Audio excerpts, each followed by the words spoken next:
አብይ ልኡካቸውን ይዘው ጅቡቲ ከመከሰታቸው በፊት የወጡ ዘገባዎች ግብጽ የኤርትራውን አሰብ ወደብና የጅቡቲውን ዶራሌ ወደብ ለማልማት መስማማቷ ይፋ መሆኑን ተከትሎ ኢትዮጵያ የጅቡቲ አምባሳደርን ጠርታ ማነጋገሯን አትተው ነበር። ታህሳስ አጋማሽ 2018 ዓ.ም ገደማ የተነበበው የዘ ናሽናል ዘገባ የኢትዮጵያ ሁነኛዋ ተቀናቃኝ ግብጽ የኤርትራና ጅቡቲ ወደቦችን ለማልማት ከሀገራቱ ጋር ከስምምነት መድረሷን አትቷል። በአባይና የኢትዮጵያ ወንዞች ዙሪያ በምታደርገው ትግል ሽንፈት የገጠማት በረሃ ማዋ ግብጽ በምስራቁ የኢትዮጵያ አቅጣጫ ተገኝታ ለማልማት የተስማማችው የኤርትራውን አሰብና የጅቡቲውን ዶራሌ ወደብ መሆኑን ዘገባው ጠቅሷል። ኤርትራ የአሰብ ወደብን ግብጽ አሻሽላ እንድትገነባው ከስምምነት የደረሰችው ባለፈው ጥቅምት ወር 2018 ዓ.ም ፕሬዝዳንት ኢሳያስ አፈወርቂ ወደ ካይሮ በተጓዙ ጊዜ እንደሆነ ተጽፏል።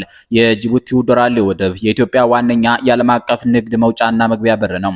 ግብጽ ግን የዛሬ የኢትዮጵያ ጉሮሮ በሆነው ዶራሌ ወደብና የአብይ አህመድ አሊ አገር በታሪክም በህግም የኔ ነው በምትለው አሰብ ወደብ ላይ የጦር መርከቦቿን ነዳጅ ለመሙላት የሚያገለግል ጣቢያ ታቋቁማለች ተብሏል። አብይ በጅቡቲው ፕሬዝዳንት ኢስማኤል ኦመር ጊሌህ ፊት ሆነው እዚህ የተገኘነው ከክቡር ፕሬዝዳንት ጋር በቀጠናዊ ጂኦፖለቲካዊ ጉዳዮች ላይ ለመምከር ነው። በቆይታችንም በሁለትዮሽና በቀጠናዊ ጉዳዮች ላይ መክረናል። ለሰላም ደህንነትና እድገት ቅድሚያ እንሰጣለን። ውይይታችንም ጥሩ ነበር።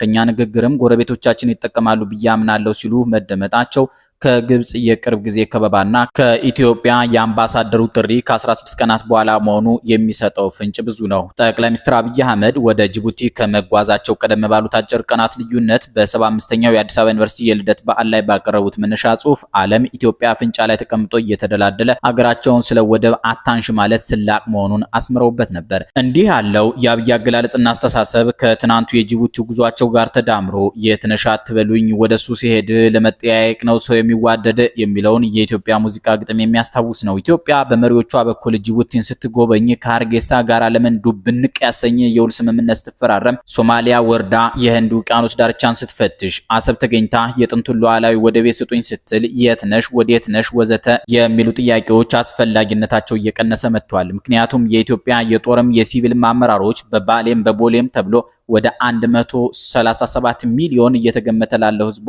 ብዙ አማራጭ ወደቦች ማግኘት አለብን ብለው ከተናገሩ አድረው ውለዋልና እንደ ዲና ሙፍቲ ያሉ እድሜና ልምድ ከእውቀት ጋር ያከማቹ የኢትዮጵያ ዲፕሎማቶች እንደሚናገሩ ከሆነ እንዲያውም 360 ቀናት ገደማ የቀረውን የ2019 ዓ.ም ገና ከኢትዮጵያ ታሪካዊ ወደቦች ባንዱ ላይ ለማክበር እየታሰበ ነው። አምባሳደር ዲና በቀጥታ ስሙን ባይጠሩትም ኢትዮጵያ የሚመጣውን ገና ታከብርበታለች የተባለለት ታሪካዊ ወደቧ አሰብ ነው ተብሎ ተገምቷል። የዲና ሙፍቲ አለቆች እነ ጠቅላይ ሚኒስትር አብይ አህመድ፣ የምስራቅ አፍሪካ ጉዳዮች አማካሪ ሚኒስትሩ ጌታቸው ረዳ ካህሳይና የደህንነት ሚኒስትሩ ሬድዋን ሁሴን ሁሉ ተሰባስበው ጅቡቲ መገኘታቸው ለሁለት ዓላማ ነው የሚሉ ተንታኞች አሉ። አንዱ አብይ ከውይይቱ በኋላ የገለጹት የደህንነት ጉዳይ ነው። የግብጽ በጅቡቲ ማንዣበብ የራሴ ሉዓላዊ ወደብ ይኖረኛል ብላ ለምትኳትነው ኢትዮጵያ እንደ ዶራሌ ያሉ ጉሮሮቿን ዘግቶ የቆጡን አወርድ ብላ የብብቷን ጣለችን እንዲያስተርትባት አትፈልግም። እናም አብይ ለኢስማኤል ኦመር ጊሌህ የአልሲሲን ስም ጠርተው ተውበሉት ያንን ሰው ምን አለ ብሎ ነው የሚመላለሰው ሊሏቸው ይችላሉ። ሁለተኛው የዚህ ልዑክ ጉዞ ዓላማ ግን ዘላቂ ወይም በእንግሊዝ አፍ